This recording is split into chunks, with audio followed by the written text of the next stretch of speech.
सफ़र में अक्सर लोग पूछते हैं कि मदरसे में पढ़ने की क्या ज़रूरत है।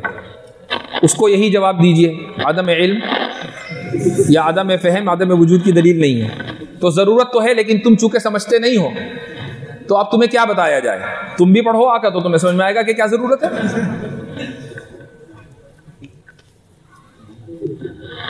जो लोग मगरिबी पैराडाइम का शिकार हो चुके हैं उन्हें किस तरह समझाया जाए।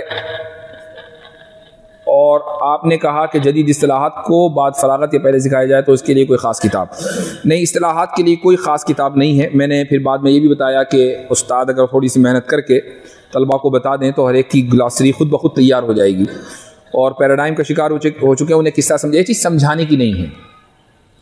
एक आदमी किसी मरज़ में मुब्तला है और आप ये कहें कि मेरे भाई इस मरज़ में मुब्तला ना हुआ करो, वो कहे भाई मैं बीमार हूँ मुझे दवा दो तो आप उसको दवा देंगे तो वो निकलेगा उस पैराडाइम से। वो दवा क्या है? वो दवा ये है कि जिस चीज़ ने उसके दिमाग को बिगाड़ा है आप उस चीज़ की इस्लाह करें।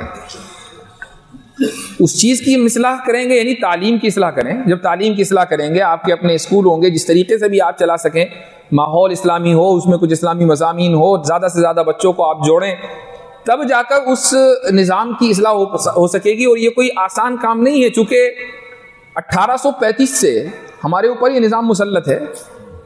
अब 2024 ख़त्म हो रहा है, कितने साल हो गए? तो 190 साल से अगर कोई चीज़ चली आ रही हो और आप ये कहें कि मैं 90 दिन में इसको ठीक करूँगा, तो मुमकिन नहीं है। उसके लिए वक्त लगेगा। रात ढाबेल में मैंने अस्हाबे कहफ के मुताल्लिक मुख्तसर गुफ्तगू की थी। उस वाक़ये में आप जानते हैं कि पूरा इलाका मुशरिक हो गया था और ये नौजवान जाकर गार में सो गए थे और 300 साल के बाद जब निकले तो उनका इस्तकबाल हुआ। लेकिन ज़रा तसव्वुर कीजिए कि कहने को तो 300 साल महज 3 लफ्ज़ हैं। 300 साल 3 लफ्ज़ हैं और कितनी जल्दी हमने कह दिया।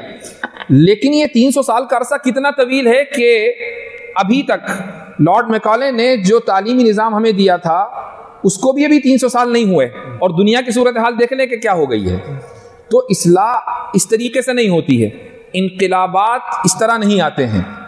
इनकलाबात की बुनियाद रख दी जाती है और फिर आने वाली नस्लें देखती हैं कि उनके क्या नताइज और क्या फ़वाइद हैं।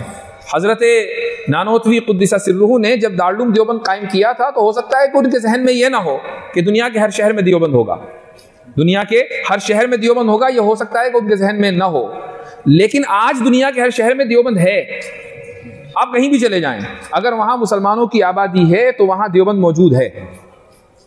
तो इनकलाबात तो फिर आहिस्ता आते हैं।